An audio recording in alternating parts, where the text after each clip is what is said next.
बिहार विधान परिषद के तिरहुत स्नातक निर्वाचन क्षेत्र में निर्दलीय उम्मीदवार बंशीधर ब्रजवासी ने जीत हासिल की है। सत्तारूढ़ और विपक्षी गठबंधन के उम्मीदवारों को हराकर उन्होंने बड़ी जीत दर्ज की है। इस चुनाव में जातिगत समीकरणों और धन बल के प्रवाह को भी परास्त किया गया है। जन स्वराज पार्टी के उम्मीदवार डॉक्टर विनायक गौतम दूसरे स्थान पर रहे। यूं तो विधान परिषद के स्नातक शिक्षक या स्थानीय क्षेत्र प्राधिकार के परिणाम से सरकार के स्वास्थ्य पर सीधा असर नहीं पड़ता है, फिर भी ये बहुत हद तक राजनीतिक समीकरण के प्रति विशेष वर्ग के रुझान को बताता है। तिरहुत स्नातक निर्वाचन क्षेत्र में सत्तारूढ़ और विपक्ष दोनों गठबंधन के उम्मीदवार थे, लेकिन जीत निर्दलीय की हुई। खास बात यह है कि सत्तारूढ़ और विपक्षी गठबंधन के उम्मीदवार दूसरे नंबर पर भी नहीं रह पाए, उन्हें तीसरा और चौथा स्थान मिला। विधान परिषद के तिरहुत स्नातक निर्वाचन क्षेत्र पर बीते 4 चुनावों से जदयू का कब्जा था। पिछली बार जीते देवेश चंद्र ठाकुर के सांसद बनने के कारण उपचुनाव हुआ।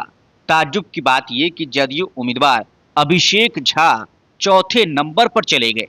उन्होंने उम्मीदवारी की आधिकारिक घोषणा से पहले चुनाव प्रचार शुरू कर दिया था। देवेश चंद्र ठाकुर के एनडीए के सभी बड़े, मझोले और छोटे नेताओं ने अभिषेक के पक्ष में अपील। परिणाम पढ़े लिखे वोटरों का रुझान है। उनके सामने सत्ता और विपक्ष दोनों विकल्प थे। तीसरे को चुना, उसे उपचुनाव का परिणाम कहकर नजरअंदाज नहीं किया जा सकता। राज्य में चुनाव कोई भी हो, जीत की कामना जाति के वोट को आधार बनाकर की जाती है। कभी ये अगड़ा पिछड़ा भी हो जाता है। निर्दलीय उम्मीदवार के रूप में जीते बंशीधर ब्रजवासी के मामले में जाति के जोर पर जीत की धारणा खत्म हुई है। वो सहनी यानी जाति से मल्लाह है।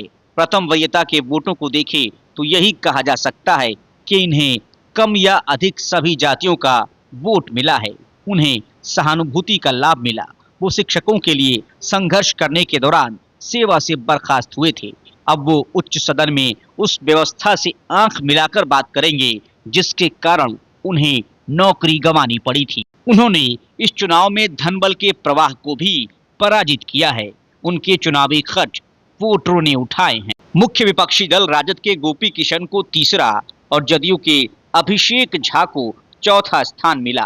राजद को अपने माय समीकरण के अलावा उम्मीदवार की जाति के नाम पर वैश्य वोटरों का भरोसा था। उधर अभिषेक को सत्तारूढ़ दल और खासकर एनडीए के आधार वोटरों से उम्मीद थी। दोनों को निराशा ही हाथ लगी। पहले चुनाव में ही बड़ा धक्का लग गया। इस चुनाव में जन स्वराज का कुछ भी दांव पर नहीं लगा था।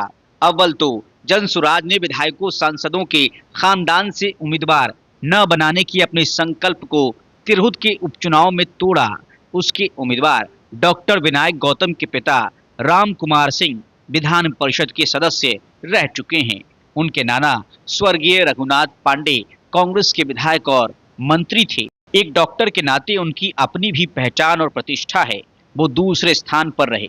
हाँ, जन स्वराज के लिए संतोष की बात यह है कि उसके उम्मीदवार को राजद और जदयू से अधिक वोट मिले। इसके साथ संघर्ष पसंद चेहरा चुनना चाह रहे थे। तिरहुत के लोगों को वह चेहरा मिल गया है और सभी लोग साथ दिए हैं। सभी लोगों की जीत है। जिन लोगों ने जताया है उन सभी लोगों को मैं हार्दिक धन्यवाद देता हूं कि सभी लोग संघर्ष में साथ दें। बड़ी लड़ाई लड़नी है और बड़ी लकीर खींचनी है। राजनीति में सुस्ता भी काम करना है और राजनीति को संघर्ष के रूप में परिभाषित करना है। प्राथमिकता क्या रहेगी? प्राथमिकताओं का निर्धारण हम लोग बाद में करेंगे। क्या किसी दल में भी जाएंगे क्या भविष्य में? नहीं, भविष्य में किसी दल में नहीं जाना, किसी दल में नहीं जाना है।